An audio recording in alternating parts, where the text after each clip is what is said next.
Anim na ipinagbabawal gawin ngayong Ghost Month 2024 dahil magdudulot ito ng matinding kamalasan at maaaring ikasawi ng ating mga mahal sa buhay, kaya't dapat mag-ingat.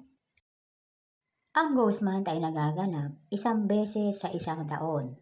Ito ay pinaniniwalaan na nagdudulot ng kamalasan dahil ang mga kaluluwa ay nagnanais bumalik.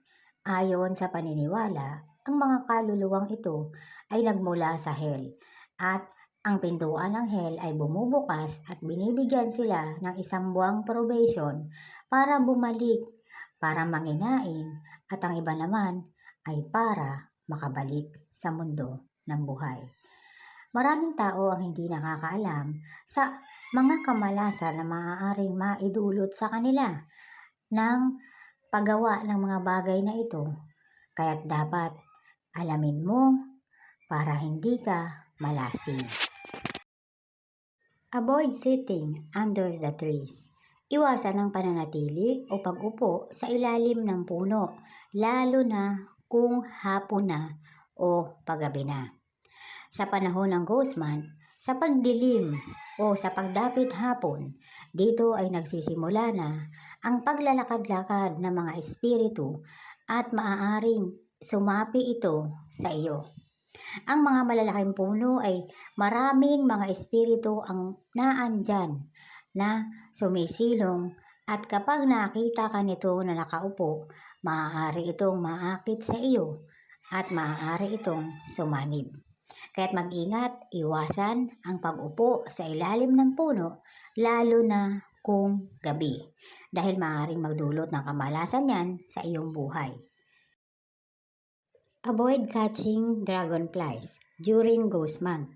Iwasan po ang paghuli ng mga dragonflies o mga tutubi dahil ito ay pinaniniwalaan na reincarnation ng mga namayapa na. Ang ibig sabihin, mayroong mga kaluluwa na maaaring naandyan sa dragonfly, kaya't huwag na huwag itong huhulihin dahil kapag hinuli mo ang mga ito at dinala mo sa iyong tahanan, maaaring ang kaluluwa na nasa kanya ay manatili sa inyong tahanan at magdudulot yan ng kamalasan sa buong pamilya mo. Sa panahon ng Ghost Month, iniiwasan ang paghuli sa anumang insekto, maging ang pagdurog sa mga ito o pagpatay sa mga ito, iniiwasan po yan sa panahon ng Ghost Month. Dahil ito ay maaaring reincarnation ng mga kaluluwang bumabalik. Sa panahon ng Ghost Month, pinakamalas na gawin yan. Kaya't kung may makikita kang insekto o kung anumang hayop, itaboy mo lamang ito, lalo na kung gabi. Iwasan ang pagsasalita ng salitang ghost o multo. Ang pagbanggit sa mga salitang ito ay malas at malas din ang panonood ng horror dahil maaaring maakit nito ang mga kaluluwang naglalakad-lakad sa labas ng tahanan ninyo at yan ay papasok sa loob ng inyong bahay at mahihirapan na kayong paalisin ang mga yan. Ang panonood ng horror o ang pagbanggit ng salitang multo ay dapat iwasan mo kung ayaw mong malasin dahil ito ay nangangahulugan sa kanila na sila ay wine-welcome mo sa loob ng bahay mo. Kaya't mananatili sila at magdudulot yan ng kamalasan sa inyo. Celebrate birthdays during daytime. Para po sa may mga kaarawan na ginaganap ng August, swerte po ang pagse-celebrate ng araw. Maaaring magdulot ng swerte yan kung araw ninyo ise-celebrate.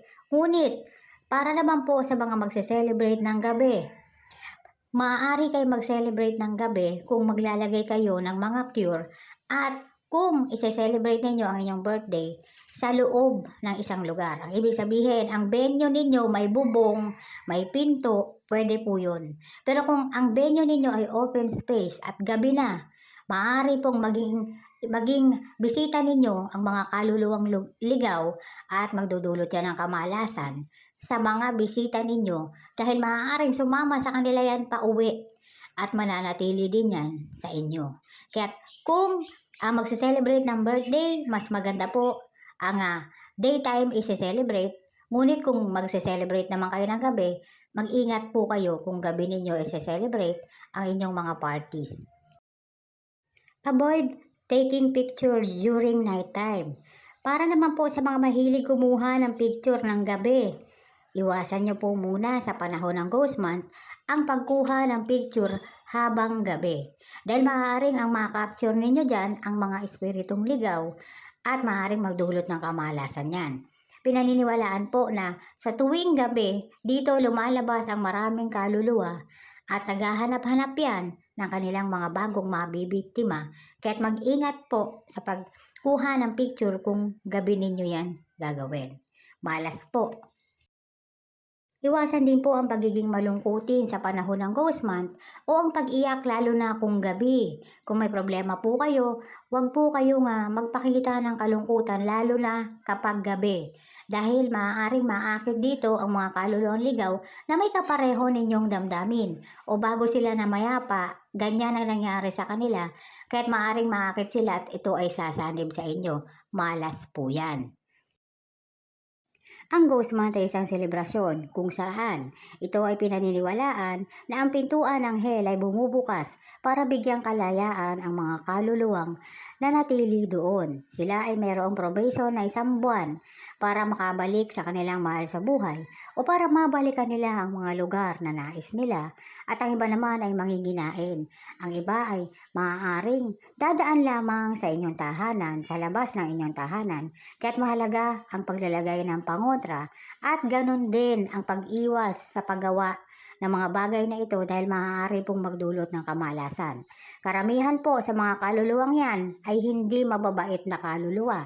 Tandaan natin mabuti, sila ay namatay sa iba't ibang kadahilanan, kaya't ang iba sa kanila ay nagnanais na makabalik, ngunit kinakailangan ng kapalit. Hindi sila makakabalik kung walang magiging kapalit. Maliban na lang po doon sa mga kaluluwa na may kakayahang manatili at magdudulot yan ng perwisyo sa inyo. Lalong-lalo na kapag nakapasok yan sa tahanan ninyo, kaya't iwasang gawin ang mga bagay na ito kung ayaw malasin. If you like more, don't forget to like, subscribe, and share.